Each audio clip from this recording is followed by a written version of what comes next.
नमस्कार दोस्तों, आज सबका स्वागत है हमारे YouTube चैनल श्री ओम में।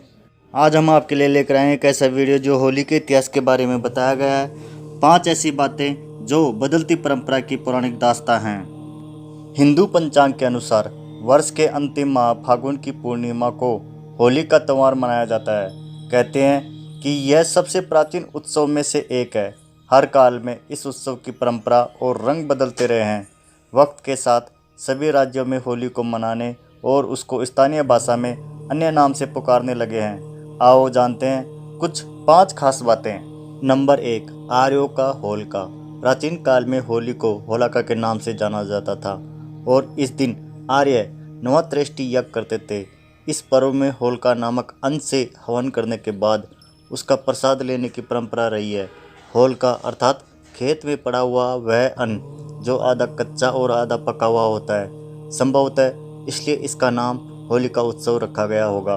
प्राचीन काल से ही नई फसल का कुछ भाग पहले देवताओं को अर्पित किया जाता रहा है। इस तथ्य से यह पता चलता है कि यह त्यौहार वैदिक काल से ही मनाया जाता रहा है। सिंधु घाटी की सभ्यता में अवशेषों में भी होली और दिवाली मनाए जाने के सबूत मिलते हैं।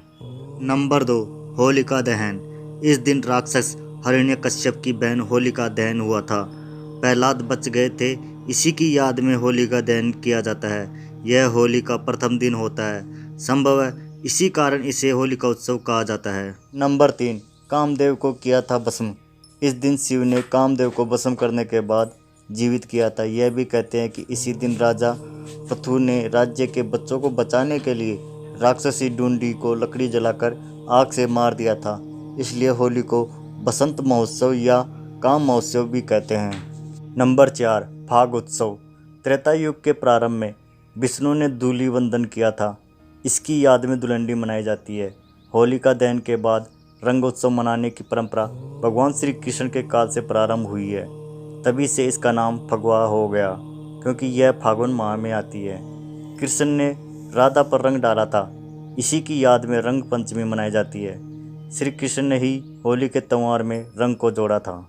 पहले होली के रंग टेसु या पलाश के फूलों से बनते थे और उन्हें गुलाल कहा जाता था।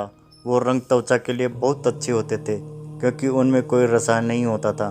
लेकिन समय के साथ साथ रंगों में नए नए प्रयोग किए जाने लगे। नंबर 5, मंदिरों में चित्रण। प्राचीन भारतीय मंदिरों की दीवारों पर होली उत्सव से संबंधित विभिन्न मूर्ति या चित्र अंकित पाए जाते हैं। ऐसा ही 16वीं सदी का एक मंदिर विजयनगर की राजधानी हम्पी में है। अहमदनगर चित्रों और मेवाड़ के चित्रों में भी होली उत्सव का चित्र मिलता है। ज्ञात रूप से यह त्यौहार 600 ईसा पूर्व से मनाया जाता रहा है। होली का वर्णन जैमिनी के पूर्व मीमांसा सूत्र और कथक गृह सूत्र में भी है। हमारा वीडियो आपको कैसा लगा कमेंट्स करके ज़रूर बताना। अच्छा लगे तो लाइक करना और अपने दोस्तों के साथ शेयर करना। ऐसी और वीडियो पाने के लिए हमारे चैनल को सब्सक्राइब करना। धन्यवाद।